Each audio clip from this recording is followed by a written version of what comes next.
Hello, everyone, and welcome to the Don't Risk It podcast presented by VFIS Client Risk Solutions. This program focuses on the exposures our clients frequently encounter and discusses some potential solutions to help reduce these exposures. I'm your host, Chris Rodgers with VFIS Client Risk Solutions, and today we're talking with Daniel Althaus. Daniel is the director of Orange Cross Ambulance in Sheboygan, Wisconsin. Today we're discussing the steps his organization has taken to develop a proactive approach to fatigue management in the response operations. And hopefully there are some takeaways from our conversation that could benefit your organization with your fatigue management strategy. Daniel, I want to thank you for taking some time to join me today, and it's a pleasure to have you on the program. Chris, thank you very much for having me. I really appreciate the opportunity to be here. Absolutely. So in the opening, I mentioned that you are the director of Orange Cross Ambulance. Can you give our listeners an overview of your EMS service? Sure. So Orange Cross is a primary 911 service in Sheboygan County in Wisconsin. So we serve a population of approximately 70,000 people directly, and indirectly or as a secondary service, another 50,000 or so people. And our community also has a number of very major sporting events, and so we see quite large tourist influxes for those sporting events. And so we see quite a bit of population variance throughout the year. But we are a critical care level service. We provide both 911 response as well as interfacility transport. And we transport regionally. So in our specific area, there are regional specialty centers in a number of the cities around us, about kind of an hour away in each direction. And so in addition to our regular 911 work, we are also routinely transporting people about an hour or so away from our local hospitals. So in addition to that, we also provide special event medicine for a number of those large sporting events that I mentioned. And so we have that component of our service as well. And just to give everybody a scope of volume, Orange Cross runs about 8,000 calls a year. So you mentioned that you can have upwards to an hour for a transfer or transport. Is that why the fatigue management concept is so important to Orange Cross, or can you go into that, elaborate on that a little bit? Sure. I mean, that's a part of where it started. Absolutely. So, for us, what we look at is the destination we're headed to is an hour away, right? But there's still drive time to the pickup location, to the local hospital or to the local facility to actually get the patient.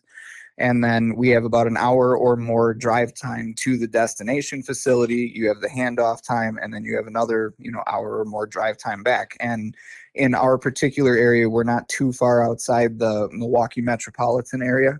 And so, like any big city, once you hit certain times a day, you're going to get rush hour traffic and construction and everything else. And, that certainly adds to the amount of wheel time that people have. And so that was definitely one piece of it. It's the combination of 911. And so they have to be, in a state of readiness during the entire duration of their shift. But you mix that also with the same crews having to take interfacility transports that, on average for us, what we call a long distance interfacility is about a 3.5 to 4 hour call. And that's with the turnaround time and patient pickup and drop off and everything else. So when you add a few of those in a single day for a single crew, then fatigue definitely starts to become a concern. And fatigue becomes a concern later in the evening as well as the day goes on, and they've maybe already done one or run a few 911 calls. And this long distance transfer comes in, late at night or even in the overnight hours sometimes. So that was a big piece of it. The other side of that equation that we started to see over time was more and more providers, at least in our area in the private EMS space, had second jobs elsewhere. Or they were, coming from a job or a volunteer opportunity or school or something else. Even if it's not a job, they have something, outside of their primary employment here. And that fatigue was building up during off time. So, we, like all agencies, have policies in place that say you have to show up to work well rested and in a state of readiness to, conduct your duties and respond. But we also had to deal with the reality, at a certain point in time that there just are difficulties with that when people only have a day or two off and they are trying to accommodate all these other things. So fatigue risk became, something that we were very focused on around that time. And that was years ago. But we've also grown, in the components of fatigue risk management that we've put in place over time. So you mentioned several times in that answer that fatigue becoming a concern, and also the amount of hours that can be stacked on these transports. So how do you monitor that fatigue and track that fatigue to get to find out if a crew's fatigued or not? Sure. So for us, we utilize our communication center. So we have a 24/7 communication center that dispatches our ambulances, and they track all of our crews, what we call time on task here. So I know there's different formulations that different organizations use. Some places look at UHU. Some places look at time on task. I'm sure there's a few other names for it. But for us, we wanted an all-encompassing scope that really took a look at not only the call related work that they had to do, but any other related work. So for example, we'll have crews that, at a certain point in the month, they have to complete these much broader, what we'd call reconciliation checks.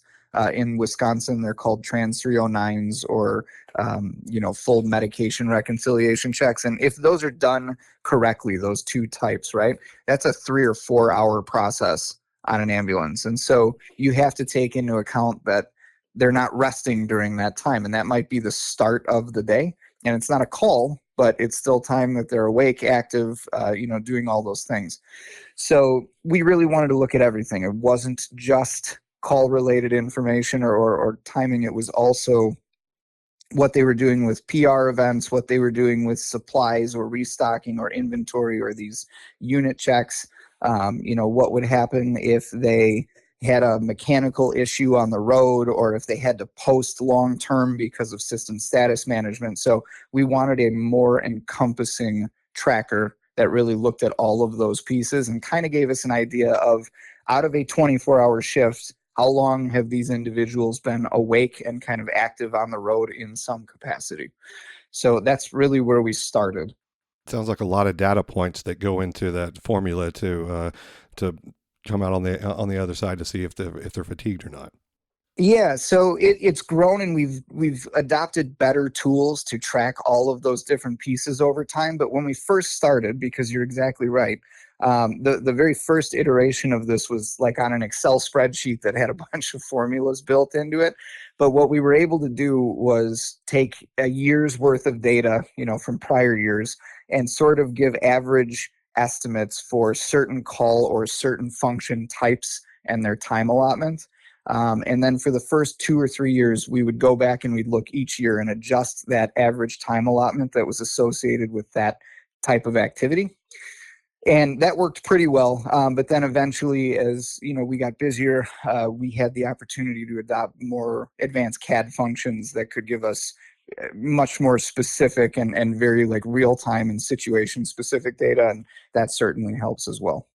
You got to crawl before you can walk, and you had to start somewhere. And Excel, it works for a lot of people. I know we have a manager in our department who loves himself some pivot tables, and he'll probably chuckle when he hears me say this. But Excel's a great program, but there's also obviously more progressive systems out there that it seems like you are taking advantage of. Right. Well, and especially, if you're a bigger system, and again, Orange Cross is kind of on the very small end of moderately busy systems. So, we had the luxury of probably being able to do that and still have it be effective. Certainly, if we were double our size or something, that would not have been the right way to go. So, the bigger the system is, the more capabilities I think you can bring to bear on that. On that issue. For sure. So, what prompted your organization to implement the current system that you all use for fatigue management? So again, the primary driver was just sort of the overall fatigue risk that we saw in the way that our service delivery takes place and the way our model is set up. But we added another component later on, which is the PAVE check. So we had the part that we just talked about, where we were looking at fatigue risk and time on task while people were on duty. What we ran into years later was a problem where some of these individuals who had school and had other responsibilities outside, despite the fact that they should be showing up well rested, they didn't always. And that was just a reality we had to contend with. And we unfortunately had a situation where a provider had shown up for work. They were on a very short shift, actually. I think they were on a less than 12-hour shift, and they were maybe 4 hours into that shift. And they were on a long distance transport and had not rested adequately before coming in, and had briefly fallen asleep at the wheel and started to veer off the side of the road. Luckily, they woke up, caught themselves, and hit the rumble strips and kind of came to a stop. They bumped a sign, on the road, and so we had a little cosmetic damage to an ambulance, but nobody was harmed. It could have been much worse. So that was great that nobody was injured, but it made us realize immediately that, hey, just operating on the assumption that you're only working 12 hours and you've only been here 4, you should be wide awake, was not sufficient to actually ensure protection. And so we began looking at, are there any tools that can help us identify, what pre-shift criteria or conditions might be playing a role in somebody's state of readiness when they show up. And so we took the PAVE check from aviation. It's really a tool that they use for pilots to decide if both the pilot themselves and their aircraft are, airworthy and in a place where they can take on this flight that they're going to do. And we amended that tool to apply to what we're encountering on ground ambulance transport. And so it gave us many more insights into what some of our providers were facing when they came in, and whether they were really in a place where they could deliver the level of service that we expect. There's a lot of concepts that are coming out of the aviation industry into EMS, because the very first podcast that we recorded was on the sterile cab concept taken from aviation, where when we go emergent, that we only communicate with direct things that we're doing, where there's no small talk and things like that. So there's a lot of concepts that are coming from aviation into EMS that seem to be are aimed at helping with safety. Absolutely. I look at just basic checklists. Right. I mean, checklists are a huge part of what we do to make sure a rig is ready, to make sure that we're, following certain parts of protocols or procedures. And checklists really, I think, were certainly reinforced by aviation, if not one of the primary contributions they've made, to the rest of industry. So certainly. So you mentioned PAVE check a couple of comments ago. Can you go into what the acronym PAVE means? PAVE? So the acronym PAVE from the aviation industry stands for Personal or Pilot, Aircraft, Environment, and External Pressures. So we've modified that for the ambulance industry, and for us, because we wanted to keep the same acronym. It is Personal, Ambulance, Environment, and External Pressures. So not totally different. Basically replaced aircraft with ambulance, right? But it looks at a number of different factors for our providers and really their state of readiness. So one of the first ones is illness. So we recognize that, especially with lack of sleep, with shift work, with being around patients who are ill all the time, EMS providers are exposed to a much greater risk of illness from caring for their patients. And we also recognize that if they are ill when they're at work, that can significantly impact their function, as well as create risk of transmitting that illness to patients too. So a few of the first questions that we ask are about illness, and it's not that we need specifics on exactly what's going on with the individual, because I can imagine there are some people out there that would have some discomfort with asking too much about a patient's health status, or a provider's health status. For sure, yes. But what we're looking for is, are you experiencing symptoms of illness that in any way are inhibiting your ability to do routine functions? Are you so sick that it's difficult to drive, difficult to stay awake, difficult to do some of these things? Because if so, we need to know that so that we can take steps to protect you and your partners and your patients. And the same thing would be true. We do ask a question of, are you aware of any illnesses that have the potential for disease transmission risk to patients? Because if that's the case, then maybe we need to pursue what other options are available for that provider to cover them legally while they recover, right? So the next set of questions that we ask are about if they are taking any new medications. and whether those medications make routine activities difficult, or if they have any warnings against operating machinery or driving. And so that's just a heads up for us to know, like, hey, maybe you had an injury and you've been given a muscle relaxer, or sometimes even people get pain medicine, and there are supposed to be mandatory reporting requirements around that stuff. And usually that works pretty well, but this is another catch just in case. And then the next question that we ask is around alcohol consumption. So just like in any other job where you're going to be spending time on the road, we want to ensure that there has been sufficient time between the last time you consumed alcohol and when you are starting a shift. So it asks a question about that. And then it moves on to fatigue. So it asks the question just very directly: are you well rested and able to focus on the tasks at hand?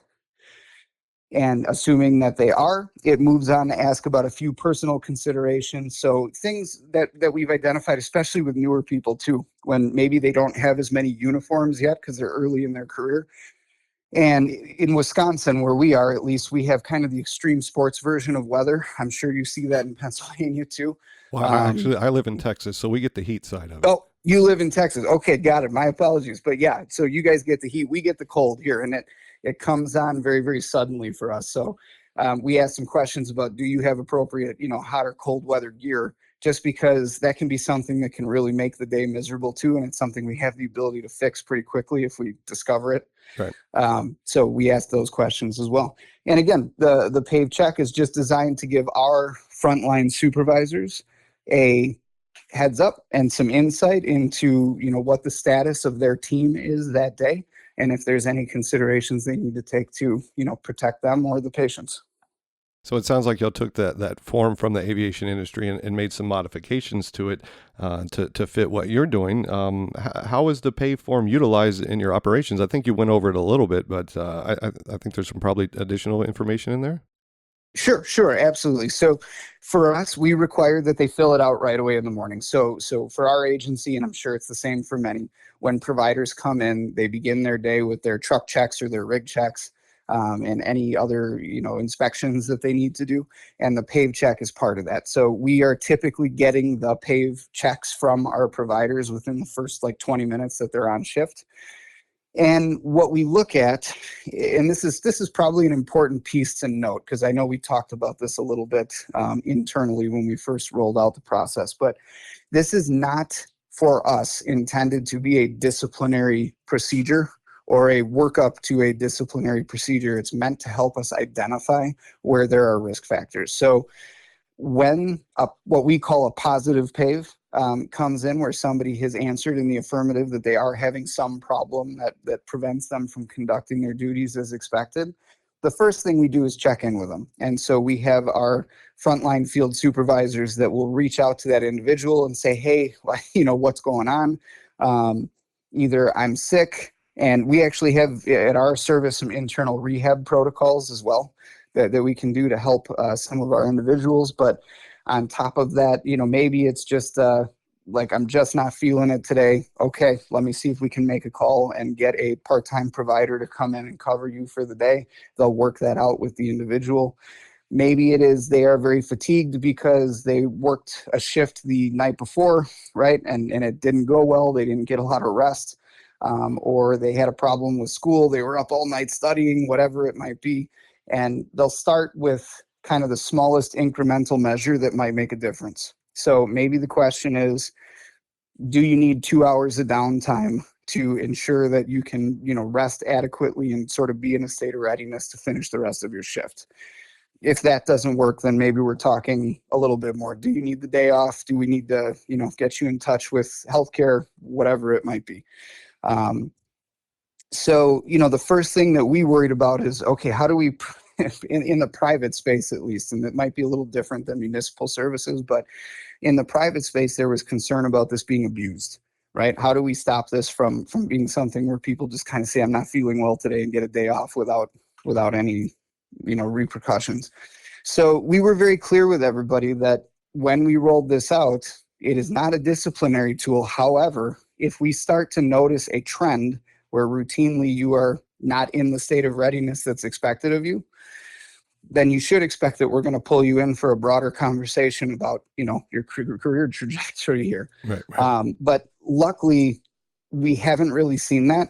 And most of the time, the check-in is actually the most important part. So a lot of times it's like, hey, I am really exhausted. I had X, Y, or Z happen last night, but there was a morale deficit that occurred when nobody knew that, nobody checked on it, right? And you wouldn't if you didn't have a tool to identify it. There's no way for you to ask. So that's where this helps. Right, right. But then in the provider's mind, a lot of times they're going like, oh, I'm exhausted and I got to run all these calls and I'm going to be up all night, and morale just kind of dips as a result of that. We did notice a big benefit from the field supervisor being aware of the problem, being able to check in with the provider. And truly, I would say 90% of the time, the provider's like, nope, I'm okay. I can move forward with this. I'm going to be fine. I just wanted you to be aware this is going on with me. So we've discovered that the tool has actually been very helpful, and it was important that when we rolled it out, we really treated it as a supportive tool, and they've adopted it as a supportive tool.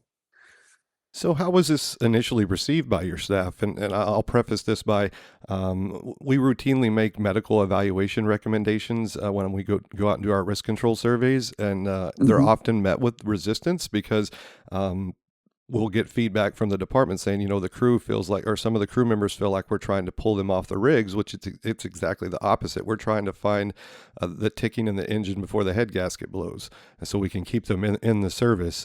So, I'll reiterate, how was that received by your staff when you initially tried to implement this?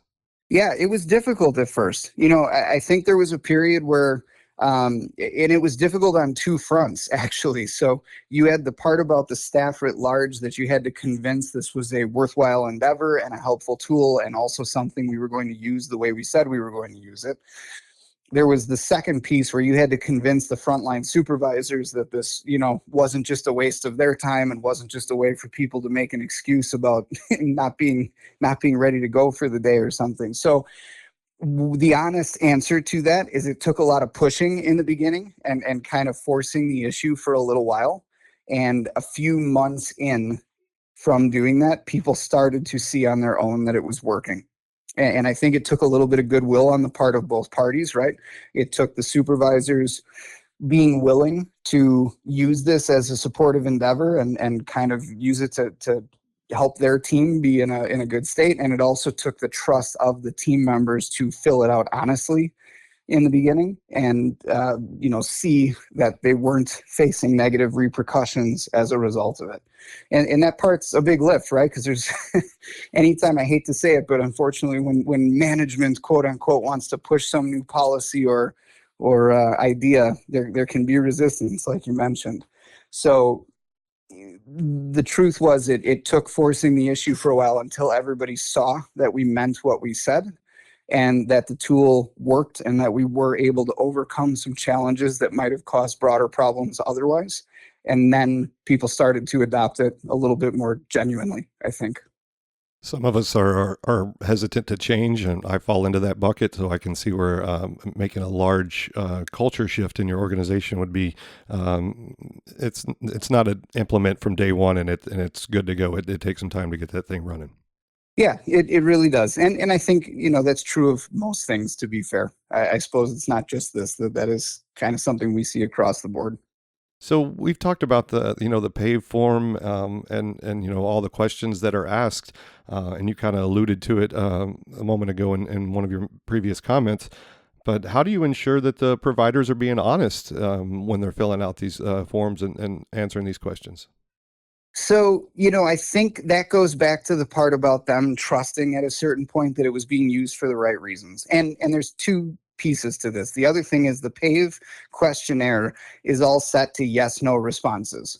So, it's not asking for some big long narrative timeline. It's not like give us every detail about how you're not feeling good or why you didn't sleep or whatever. It's just, are you in a state of readiness or not? Do you have these concerns or not, right? And so they get some cover knowing that if they answer yes, we aren't going to go back and start asking them like, well, what's the matter with you? What's going on? I mean, we'll ask a few pertinent details that apply to their ability to operate. But other than that, like, we trust you. If you're telling us this is a problem, then we're going to address the problem and go from there. And I think once they saw that work, because that's really where it comes from. I mean, at the end of the day, it's kind of word of mouth amongst the staff, and them saying like, nope, I've actually seen it happen the right way, and whatever. So it's tough to say in the beginning if people were being completely honest, because if they didn't answer anything in the affirmative, then you're just operating on the assumption that they're okay.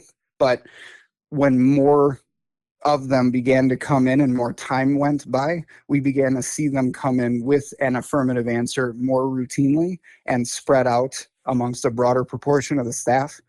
And, us tracking that was really kind of the indicator that, okay, we're starting to see this take hold and people actually adopt the process, because we went from, we would get one, every couple months, to all of a sudden we're getting several every week, which has its own concerns, right? Then you got to look at like, why are we getting so many? But the flip side is, at least we know they are being honest with us and they feel comfortable being honest with us, because they're, there wouldn't be a repercussion from them not saying anything, and they're still choosing to say something, which tells me that they buy into the idea that we're here to support that state of readiness. And I'm sure the more repetitions that they went through filling out these forms, answering these questions, the more honest that they got, because it became part of their daily routine. Yeah, I think that's definitely a piece of it. And again, I think the yes-no questions really help too, because you aren't having to spill the beans. You're just kind of letting them know, like, if you answer yes to this, it's a red flag to our leadership team that they need to check in with you and make sure you're in a good spot, right? And so having some of that cover where it's just meant to be a signal to them that you want them to know there are some considerations for you helped. Well, Daniel, that was a lot of great information. It's a very progressive program that you all have. It's something that's the industry needs, because we are having fatigue providers, and we need to keep them in the service and keep them safe. So I applaud what you all are doing, and keep it up. Well, thank you very much. We really, again, appreciate the opportunity to be here and talk with you about it, and we will keep moving that forward. Perfect. And I want to thank you for listening to the program and for your interest in VFIS safety resources. I want to thank our guest, Daniel Althaus, once again for his time and information. Please consider subscribing to our program to stay up to date on new content releases. Also, if you like what you've heard, please consider leaving a review below. For more information about the many resources available from VFIS, please visit VFIS.com. And to submit ideas for future discussions, please reach out by emailing VFISriskcontrol@VFIS.com. Thanks, everyone, and have a great day.